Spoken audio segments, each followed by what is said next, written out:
Good afternoon, everybody. Coming to you from the shop in the machines section of my shop. Happy Workshop Wednesday. Hope everybody's doing well. Got a tip this morning on this afternoon, today, Wednesday. Got a tip on drilling the hole on the bridle ring and the rein ring on a bit shank. Working on a bit today and doing the metal work on it, baking the cake.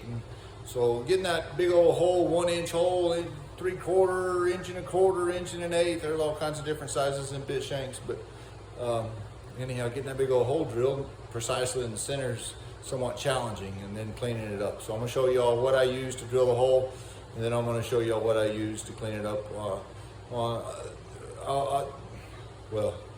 A file is always best, right? So TCA pieces, stone finish pieces, high end things, I'm all the time using a file to do some fancy shaping and cleaning of all that, and that's the absolute best way. But when we're trying to get through and it's not a $10,000 piece, then we're going to use all modern technology we possibly can to do it good, but more efficiently, quicker. So anyhow, here we are in front of the mill, and you see my bit shanks here.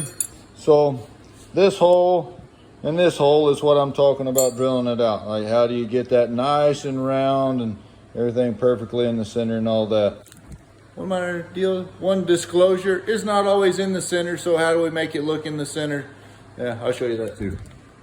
So here's my table that I have set up in my mill, and all this is a big old piece of angle iron that I got some holes drilled in, and these are my clamps.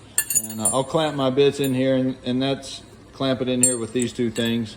Put the bit shank on each side actually, and clamp it all down. This hole that's drilled in there, that's for my mouthpiece, and y'all can see a little slot machined in there. That's where I'm gonna put my pin in. On the back side, there's no slot. Getting off course here, but anyhow, I put my pin in there, weld it up on the outside, clean it up on one side. It's not leaving. That stays perfect. Anyhow, get this in here. This right here is called an annular cutter. There's different brand names. I think this one's called a roto broach, but there's lots of different ones. This is a 1 inch hole. You can see that it fits precisely in there. So y'all know that I print this out, print my design out on paper, and then glue it to my steel. Well, my paper stays on there after I cut it out from the bandsaw, so I come straight here.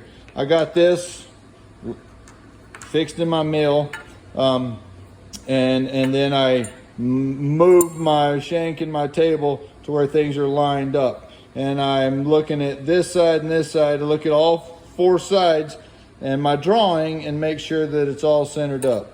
I could probably mark the center of my hole in my drawing and then use a center finder and go at it that way. But this is how I'm cutting my holes, and it's a very precise hole saw what it is.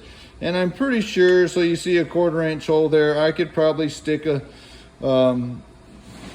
center punch type of, like a little center pin that would fit through that hole and come down through there and center it all up. But my eyeballs work pretty good, so that's how I'm centering things up. Here's the disclosure.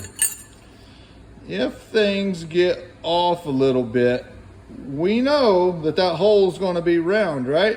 So take your scribe around on the outside and grind to it. Now all of a sudden it's centered up and it's in the even, and away you go. So that's a little trick to hide your mistakes. Not how many mistakes you make, it's how well you cover up those that you do make. So then the other thing is how do we clean that up? I got a die grinder here. This little thing in it right here is called a Tootsie Roll, I believe, and it's just sandpaper glued together.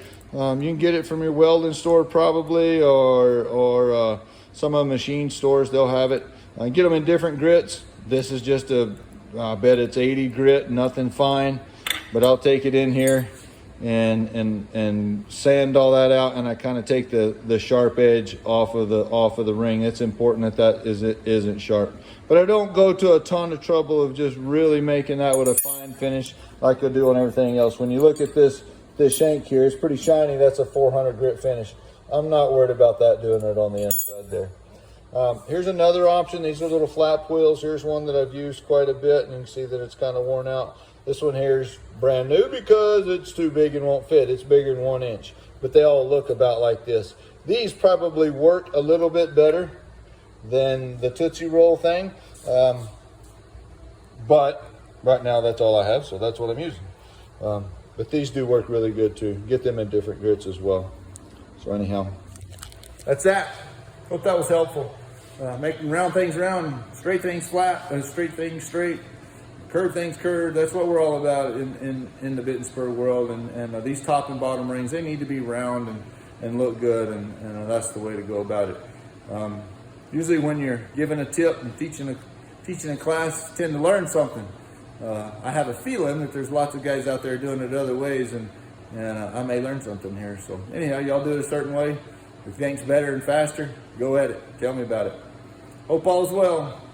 See y'all soon. Adios.